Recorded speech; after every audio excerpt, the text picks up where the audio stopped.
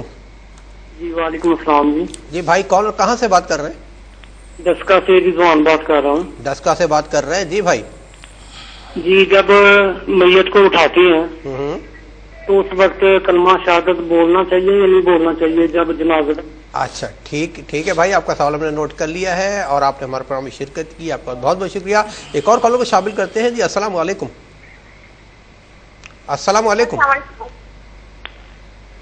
جی میں سودا بول رہی ہوں سعودی عرب سے۔ جی بہن فرمائیے۔ انکل، جو ہم نماز پڑھتے ہیں تو اگر نماز میں ہم سے کوئی صورت سے غلطی ہو جائے تو کیا ہم نماز توڑ دیں؟ اچھا، کس قسم کی غلطی ہو جائے؟ مطلب پڑھنے میں، تلاوت میں؟ نہیں، پڑھنے میں۔ اگر ہم مغرب کی نماز پڑھتے ہیں تو اگر ہم سے کوئی غلطی ہو جائے تو؟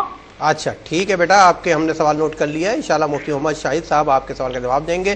بہت بہت شکریہ۔ ناظرین دیکھیں، اتنی چھوٹی سی بچی سعودی عرب سے علم حاصل کر رہی ہے اور یہی ہمارے مذہب کا ہمارے لیے میسج ہے کہ سیکھو۔ اللہ پاک سبحانہ وتعالیٰ قرآن مجید فرقان حمید میں کئی جگہ فرماتا ہے افلا یتفکرون، تم فکر کیوں نہیں کرتے، افلا یعقلون، تم عقل کیوں نہیں استعمال کرتے۔ بہرحال یہ بڑا اچھا ایک پروگرام ہے، انشاءاللہ مفتی صاحب کے حوالے سے میں بھی سیکھ رہا ہوں اور آپ بھی سیکھیں گے۔ آپ کا بہت بہت شکریہ بیٹا۔ جی مفتی صاحب، طیبہ بہن کا سوال کے حوالے سے شرعی جواب کیا ہے اس کا؟ جی ہاں، بہن نے جو کال کی تھی لاہور سے، ان کا پہلا کویشچن یہ تھا کہ جب کسی کا انتقال ہو جاتا ہے تو عورتیں روتی ہیں، تو کیا یہ رونا جائز ہے؟ دیکھیں، رونا جو ہے یہ ایک طبعی تقاضا ہوتا ہے کہ جب آپ کو کوئی دکھ پہنچتا ہے، آپ کو کوئی تکلیف پہنچتی ہے، ظاہری تکلیف ہو تب بھی اور باطنی تکلیف ہو تب بھی آپ روتے ہیں۔ مثال کے طور پر کوئی چوٹ لگ جاتی ہے تب بھی آپ روتے ہیں۔ تو کسی عزیز کا بچھڑ جانا یہ ایک طبعی تقاضا ہے۔ اب اس رونے پر پابندی لگا دی جائے تو یہ کیسے ممکن ہے؟ آپ مجھے بتائیے۔ کسی کے بیٹے کا انتقال ہو گیا، کسی کی بیٹی کا انتقال ہو گیا، اور آج کل بہت سارے واقعات ہمارے سامنے ہوتے ہیں، تو رونا تو جائز ہے، لیکن یہ یاد رکھیں کہ اسلام میں 3 دن سے زیادہ سوگ منانے کی اجازت نہیں ہے۔ 3 دن تک آپ میت کا سوگ کر سکتے ہیں، اور یہ عام لوگوں کے لیے ہے۔ جو خاتون خانہ ہوتی ہے، یعنی جس کے شوہر کا انتقال ہوا، بیوہ خاتون ہیں، تو وہ تو اپنے شوہر کا جو سوگ ہے وہ 4 مہینے 10 دن تک کر سکتی ہیں۔ 4 مہینہ 10 دن۔ لیکن اس میں یہ خیال کیا جائے کہ جب آپ رو رہے ہوں تو اس میں اللہ کی ذات پر اعتراض نہ کیا جائے، اس صورت میں دین و دنیا کا نقصان ہوتا ہے۔ بہت شکریہ مفتی صاحب۔ ناظرین، ہم جاتے ہیں آپ ایک مختصر سے مسائل کا حل، خوبصورت پروگرام آپ کی خدمت میں پیش کیا جا رہا ہے۔ میرے ساتھ موجود ہیں مفتی محمد شاہد صاحب۔ آپ بھی پروگرام میں ناظرین بذریعہ ٹیلی فون شامل ہو رہے ہیں، اور جو لوگ شامل ہونا چاہتے ہیں ہم سے رابطہ کر سکتے ہیں۔ انشاءاللہ تعالی ہم آپ کو پروگرام میں دوران گفتگو شامل کریں گے، آپ کے مسائل سنیں گے، اور مفتی محمد شاہد صاحب شرح حوالے سے آپ کے مسائل کا حل بیان کریں گے۔ بہت شکریہ۔ چلتے ہیں مفتی صاحب کی طرف کے سوالات موجود ہیں ہمارے بہن بھائیوں کے۔ جی مفتی صاحب، اچھا پہلے مجھے ہدایت ملی، کالرس موجود ہیں، شامل کر لیتے ہیں۔ جی السلام علیکم۔ السلام علیکم۔ جی السلام علیکم۔ السلام علیکم۔ وعلیکم السلام بھائی، کون اور کہاں سے بات کر رہے ہیں؟ میں محمد عثمان بات کر رہا ہوں دبئی سے۔ جی جناب۔ سر میرا سوال یہ ہے، میت کو دفن کر کے بعد میں اوپر اذان بھی دیتے ہیں، اور اس کے علاوہ جو جنازے نماز کے بعد 4 یا 4 معلوم اتنا، لیکن 4 یا 8 قدم گنتی کر کے 4 پاؤں کو 4 آدمی پکڑ کے اٹھاتے ہیں، وہ کیسا ہے؟ اچھا ٹھیک ہے، آپ نے ایک شرعی مسئلے کے حوالے سے بات کی ہے، انشاءاللہ مفتی محمد شاہد صاحب کو بتائیں گے۔ محمد اسلم بھائی آپ کا بہت بہت شکریہ۔ جی مفتی صاحب۔